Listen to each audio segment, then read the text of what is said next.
O que é um orgasmo? Você consegue descrever exatamente o que acontece no seu corpo durante um orgasmo? Vamos conferir nesse vídeo os músculos envolvidos no processo e como acontece cada etapa do orgasmo no nosso corpo.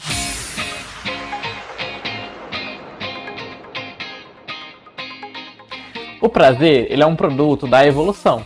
Como nós já falamos aqui num outro vídeo aqui já mais antigo do canal, que nós exploramos um pouco como nós aprendemos a interpretar o que é o prazer e como nós vamos aprendendo no decorrer da nossa vida como indivíduos. Assim como a capacidade para a dor é adaptativa para um organismo móvel, que pode se afastar de alguma coisa que é aversiva, que lhe causa algum tipo de dor, o prazer ele também é benéfico quando ele recompensa o indivíduo por realizar algum comportamento que promove a sobrevivência e a procriação. O desconforto da dor ajuda a afastar o animal de comportamentos ruins, que correm o risco de um desastre evolutivo maior, como por exemplo a morte daquele indivíduo. Da mesma forma, o prazer incentiva os animais a se comportarem de maneiras positivas, como a alimentação, acasalamento e, dependendo das condições climáticas, também a manter-se aquecido ou resfriar-se. É claro que existem custos energéticos para desenvolver órgãos neurológicos complexos e sistemas sensoriais mais elaborados que precisam superar esses custos decorrentes dessa complexidade social do cérebro. O orgasmo humano, embora tentadoramente curto, é talvez o maior prazer corporal que a maioria das pessoas pode experimentar sem recorrer às drogas. É um complexo de mudanças mentais subjetivas junto com mudanças no corpo físico. O seu prazer nunca pode ser lembrado exatamente. Pensa só, como é a sensação de prazer? E talvez justamente por nós não conseguirmos lembrar exatamente depois que ele já aconteceu, que ele seja uma das razões para que nós desejamos tanto que ele se repita. Então vamos entrar aqui nas descrições do orgasmo. É estranhamente difícil definir o orgasmo com precisão, apesar do fato de que a maioria dos adultos já experimentou essa atividade.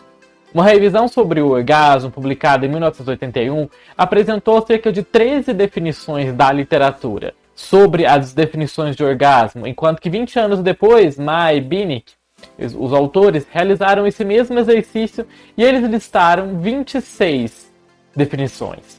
Apesar disso, eles preferem não produzir uma nova definição por conta própria. Uma dificuldade é que cada especialista, seja ele da fisiologia, da endocrinologia, de imagens cerebrais ou de psicologia, que vai examinar a atividade do orgasmo, tem os seus próprios requisitos para criar uma definição. Outro problema surge em determinar exatamente quando o orgasmo começa. É quando o sujeito primeiro percebe mentalmente esse início do orgasmo, que seria uma iniciação subjetiva, ou é quando as primeiras manifestações físicas desse orgasmo aparecem, que é a iniciação objetiva. Essa distinção ela é importante porque essas duas coisas não acontecem simultaneamente. E várias manifestações físicas têm sido usadas para identificar a ocorrência do orgasmo em corpos femininos e em corpos masculinos. A maioria das definições se baseia na descrição das mudanças físicas que são observáveis ou que são relatadas. Apesar disso, uma definição mais abrangente para o caso das pessoas que nasceram com uma vagina é que um orgasmo em uma pessoa que nasceu com uma vagina é uma sensação de pico variável e também transitória de prazer muito intenso, que cria um estado alterado de consciência, geralmente acompanhado por contrações rítmicas involuntárias da musculatura circunvaginal estriada pélvica. E aqui nessa imagem vocês percebem um pouco de como é a musculatura ao redor da vagina. Então vocês estão vendo a vagina, o assoalho pélvico e o ânus. Então diversos músculos eles estão envolvidos durante o processo do orgasmo, criando contrações. Muitas vezes também ocorrem contrações uterinas e anais. E a miotonia, que é essa contração voluntária dos músculos dessa região, também pode acontecer. Além disso, também é possível acontecer a vasocongestão induzida sexualmente. Essa vasocongestão ela é o acúmulo de sangue nos vasos sanguíneos dos órgãos genitais. Tudo isso vai se seguir também uma sensação de bem-estar e de contentamento. No caso das pessoas que nascem com um pênis, Um orgasmo é uma sensação transitória, de pico de prazer muito intensa também, criando um estado alterado de consciência que geralmente vai ser acompanhado por contrações rítmicas involuntárias da também musculatura estriada pélvica, que são esses músculos que estão ao redor do pênis. Vocês estão vendo nessa imagem a base do saco escrotal, assim como o ânus também. E aqui vocês estão vendo os diversos músculos que tem nessa região, assim como tem nas pessoas que nasceram com vagina. Além dessa contração rítmica involuntária dessa musculatura estriada, acaba-se também, normalmente, ejetando-se sêmen com força, muitas vezes também acompanhado de contrações anais e de miotonias, que são as contrações voluntárias desses músculos. Existem as contrações involuntárias e as voluntárias. Tudo isso termina em uma sensação de langor, né, de bem-estar, de contentamento. Langor, no caso, como se fosse uma preguicinha, né, uma sensação de sono também. Vamos entrar então agora em algumas características comuns do orgasmo em pessoas que nasceram com vagina e em pessoas que nasceram com pênis. Apesar de o orgasmo ter um forte componente subjetivo, né, de que é da própria percepção daquela pessoa, existem alguns padrões de resposta que são comuns em pessoas que nasceram com pênis e pessoas que nasceram com vagina, e nós vamos resumi-las aqui. Uma dessas primeiras características é a experiência mental daquele sujeito. Tentar descrever em palavras um orgasmo é difícil, tanto para quem nasceu com pênis quanto quem nasceu com uma vagina. Isso é uma tarefa difícil, especialmente se houver, naquele momento, daquela sensação, uma perda de foco, de foco consciente. Nós precisamos focarmos nessa sensação daquele momento, mesmo que haja essa perda, porque isso é necessário para que a gente possa comparar essas experiências mentais e físicas que acontecem de diferença entre esses dois tipos de corpos. Um estudo engenhoso obteve descrições escritas de orgasmos de 29 pessoas que nasceram com pênis e 29 pessoas que nasceram com vagina. Então, eles removeram essas classificações de sexo e alterou-se qualquer característica que pudesse identificar o sexo do qual veio essa descrição. Esses dados, depois de fazer esse processo, foi dado a um grupo de juízes especialistas que tiveram que decidir de que sexo eram aquelas descrições. Eles não foram capazes de selecionar em tais grupos e divididos aqueles relatos em grupos de sexo masculino ou de sexo feminino, sugerindo fortemente de que as pessoas com pênis e as pessoas com vagina experimentam o que elas sentem durante o orgasmo é provavelmente muito semelhante, se não idêntico às sensações. Outros autores, como a Mai e Binek, desenvolveram e avaliaram uma escala de classificação de orgasmo para avaliar aspectos sensoriais, cognitivos e afetivos de experiências diferentes entre essas pessoas que têm pênis e vagina. Outro aspecto importante do orgasmo é o fenômeno cardiovascular. No início do orgasmo, em ambos os sexos, a pressão sanguínea sobe, a frequência cardíaca também é aumentada e também a frequência respiratória. Além disso, há também as contrações da musculatura pélvica, como nós já dissemos aqui.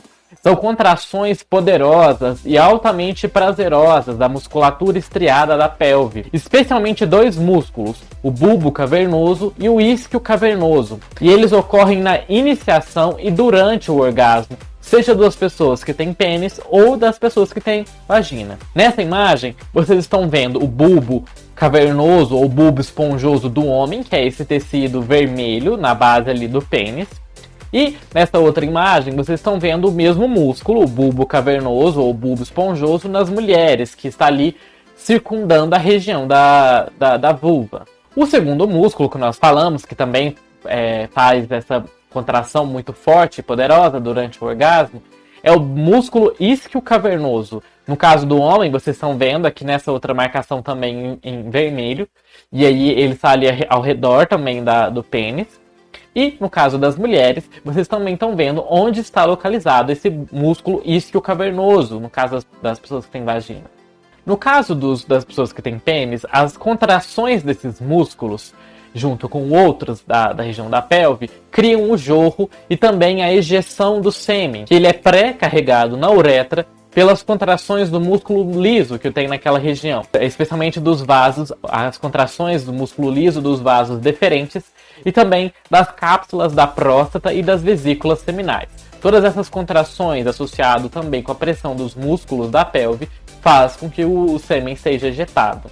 Normalmente, até 6 ou 7 contrações fortes são necessárias para expelir todo o sêmen contendo um esperma. Mas também um número significativo de outras contrações ainda pode ocorrer sem qualquer expulsão de fluido seminal. Esse comportamento de contrações musculares, mesmo que já tenha sido expulso todo o sêmen, seria um fator de segurança para garantir que todos os espermatozoides armazenados ali naquela ejaculação sejam realmente ejaculados.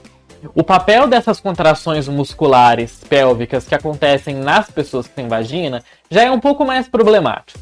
Porque enquanto é possível traçar esse rastreamento no caso das pessoas que têm pênis, que é para facilitar a ejeção do esperma, por que isso acontece também nas pessoas que têm vagina?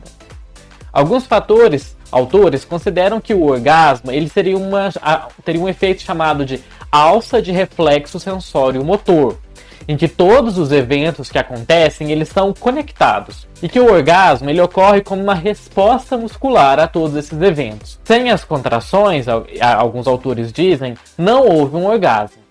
Outros já discordam disso e relatam que muitas das pessoas que nascem com vagina, que têm orgasmo, elas podem ter orgasmos e elas não percebem essas contrações ocorrendo. Não se sabe se essa alteração da percepção de algumas mulheres, de que elas não percebam que tem essas contrações, elas não percebem porque as contrações são muito fracas ou porque elas nunca se atentaram para esse tipo de coisa no seu próprio corpo, né? E sentir essas mudanças durante o ato sexual. Porque esse tipo de entendimento ainda não se compreende muito bem porque não conseguiram fazer esse tipo de estudo em laboratório para ter esse refinamento de resultados. Mas várias sugestões das funções dessas contrações nas pessoas com vagina foram dadas, e nós vamos listar algumas aqui. A primeira delas é que essas contrações serviriam para ejetar secreções que existem nas glândulas parauretrais da uretra, né, das pessoas que nasceram com vagina.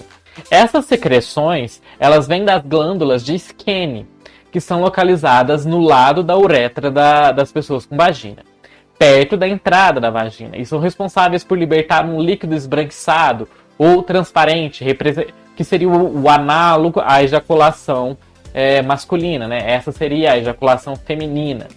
O desenvolvimento das glândulas de Skene pode variar entre as mulheres, de modo que em algumas pessoas com vagina pode ser mais difícil estimular essa glândula.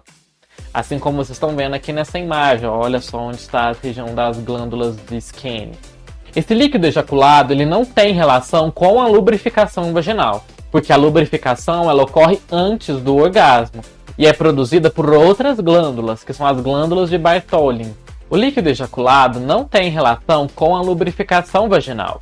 Isso porque a lubrificação ela ocorre antes do orgasmo e ela é produzida pelas glândulas de Bartholin, enquanto que a ejaculação acontece no clímax do contato íntimo e esse líquido que é liberado, ele é liberado através do canal da uretra. A segunda explicação é a hipótese da contração muscular. Essa hipótese da contração muscular, ela teria como função esvaziar os tecidos genitais que estariam vasocongestionados. Um único orgasmo geralmente não realizaria isso. Ou seja, como os vasos eles estão ali congestionados, né, com sangue naquela região, então essas contrações ajudariam para que o sangue saísse mais fácil dos vasos. A outra explicação seria que era para que essas contrações, no caso das pessoas com vagina, seria para acabar com a excitação sexual. Porque as mulheres são multiorgásmicas em séries. Ou seja, as pessoas com vagina têm vários orgasmos um seguido do outro. Outra abordagem seria que essas contrações seriam para estimular o pênis penetrando, né, a região da vagina. Justamente para capturar todo o sêmen a ser ejaculado, né? Só que isso esbarra naquela questão de que nem todas as mulheres, nem todas as pessoas com vagina sentem essas contrações. Outra abordagem seria para criar sensações de prazer. A contração voluntária dos músculos não seria capaz, segundo esses autores, de criar essa mesma sensação. Alguns autores, no entanto, pensam que essas contrações elas seriam vestigiais, ou então um subproduto acidental, O resultado provável para ela, segundo essa abordagem, seria de origens fetais, comuns dos músculos estriados pélvicos essenciais para a ejaculação masculina, mas que não são essenciais para a feminina. Eles são um exemplo de um Sprandel biológico, ou seja, uma característica não selecionada propositalmente para aquilo. Ela é um vestígio, seria um vestígio. Como elas não causam nenhum tipo de dano ou prejuízo, não há razão para a evolução eliminar ela do organismo. E assim elas permanecem nas pessoas que têm vagina. Bolin et al., os autores, registraram essas contrações pélvicas em 11 mulheres nulíperas, ou seja, que nunca tiveram filhos, durante os seus orgasmos. E eles não encontraram nenhuma relação entre o número ou a força de contrações e o prazer que está envolvido no orgasmo que elas sentem. Eu também cheguei a fazer uma pergunta lá no Twitter, e caso você ainda não me siga lá no Twitter, me segue, que eu sempre estou postando muitas threads lá, e também estou sempre postando mais informações, ou perguntando coisas para agregar aqui para os vídeos. Eu perguntei lá se as pessoas, né, com vagina sentem essas contrações musculares na pelve quando elas têm o orgasmo. E só lembrando que eu acrescentei, né, que contrações da pelve são diferentes das contrações uterinas. E aí eu dividi em 3 categorias, né? Sinto contrações fortes, que foi 39% dos 71 votos que teve. 25% desses 71 votos disseram que sinto contrações fracas e não sinto foram 35%. Então existe um pareamento aqui a mais para a questão de sentir contrações fortes do que para não sentir. Pelo menos foi uma pergunta assim diferente que os autores encontraram. Outra característica do orgasmo é as contrações do esfíncter retal. As contrações do esfíncter retal, do músculo, podem ocorrer durante o orgasmo em algumas, mas não em todas as pessoas com vagina. E nos homens ocorre durante a ejaculação e também o orgasmo. O músculo do esfíncter retal é o músculo que está ao redor do ânus. É o que as pessoas usam, né, quando vai fazer cocô. Não só isso, né, como outros. Todos os estudos mostram que uma série de áreas do cérebro são ativadas e outras desativadas na excitação e no orgasmo, indicando o conceito de uma coativação de múltiplos locais do cérebro ou então uma rede neural com um modelo específico para o orgasmo cerebral. O que não entende-se ainda é como os componentes ativados e desativados do cérebro se combinam para criar a sensação do orgasmo. E outra característica importante do orgasmo é as chamadas caretas faciais. Existe um rosto característico, geralmente ocorre em homens e em mulheres durante o orgasmo. E tem aquele ali, né, famoso meme, né, que eu vou colocar aqui pra vocês. Ai, prazer. Ai, dor. Olha a expressão. Consegue distinguir? Geralmente a boca ela é mantida aberta. Isso acontece porque existem contrações espáticas dos músculos ao redor da boca. Os olhos geralmente se fecham e os músculos faciais criam uma espécie de careta que leva qualquer observador a pensar que a pessoa está sofrendo de uma dor significativa em vez de um prazer requintado. Consegue distinguir? Outra característica do orgasmo é a hiperventilação. A hiperventilação ela ocorre durante os altos níveis de excitação sexual e chega ao orgasmo. Essa hiperventilação é as pessoas ficarem ofegantes, né, respirarem mais rápido. As taxas respiratórias elas atingem um pico de até 40 por minuto, em comparações com os níveis basais de respiração, que são de 12 a 14 por minuto.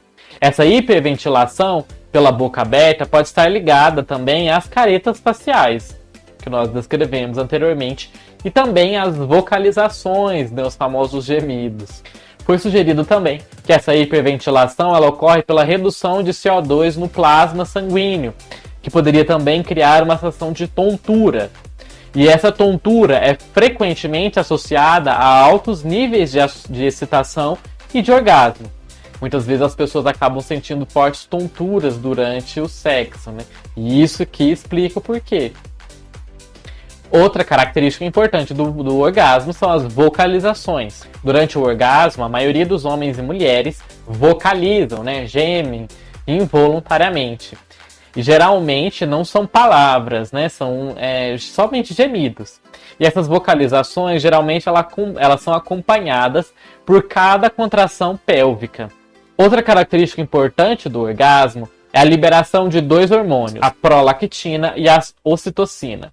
A prolactina ela é liberada em ambos os sexos, tanto as pessoas com pênis quanto as que têm vagina. Isso aumenta significativamente a concentração da prolactina no plasma sanguíneo por aproximadamente 60 minutos após o orgasmo. Foi inicialmente proposto que este era um mecanismo hormonal que terminaria a excitação sexual, mas estudos posteriores mostraram que este não era o caso, nem em pessoas com pênis, nem em pessoas com vagina. Embora seja sabido que a ocitocina também é liberada no orgasmo em homens e em mulheres, as suas funções fisiológicas desse hormônio ainda não são muito bem entendidas. Propostas em estudos com animais dizem que a ocitocina está envolvida com o transporte de espermatozoides, ou seja, facilita a ejaculação em machos e promoveria, no caso dos animais, outros animais, as contrações uterinas em fêmeas. E também, no caso de uma possível união entre os dois, o efeito deles ainda não está bem claro. E vamos abordar, por fim, né, a questão de aspectos positivos para a saúde de ter orgasmos, além da questão do prazer e do contentamento que eles podem transmitir. Em uma revisão de papéis benéficos da atividade sexual, Levin observou que os orgasmos eles têm sido usados para reduzir a dor da dismenorreia e outras condições dolorosas. Nos homens, aumenta o número de células imunológicas, de leucócitos, e um número reduzido de ejaculações no início da vida das pessoas com pênis foi associado a um risco aumentado do câncer de próstata. Pessoas com pênis que tiveram orgasmos frequentes, mais de 2 por semana, tiveram um risco de mortalidade menor do que aqueles que não tiveram. O orgasmo também reduziria o estresse e também tem sido usado por pessoas com vagina como um auxílio suporífero, né? Um auxílio para dormir, para facilitar ali o momento em que você não está conseguindo dormir direito. Para esse vídeo introdutório foi isso, e espero que vocês tenham gostado de conhecer um pouco mais do que acontece no seu corpo durante o orgasmo em geral. Mas não se esqueça de se inscrever aqui nesse canal, porque muito em breve nós ainda vamos lançar um vídeo falando sobre o prazer anal, que é bem específico e interessante. Vocês vão ficar bem surpresos com as coisas que nós vamos falar lá. Então, não deixe de se inscrever aqui, porque em breve vai sair esse, e ainda vai sair mais outros vídeos muito interessantes sobre esses tópicos. Vejo vocês no nosso próximo vídeo, e até mais!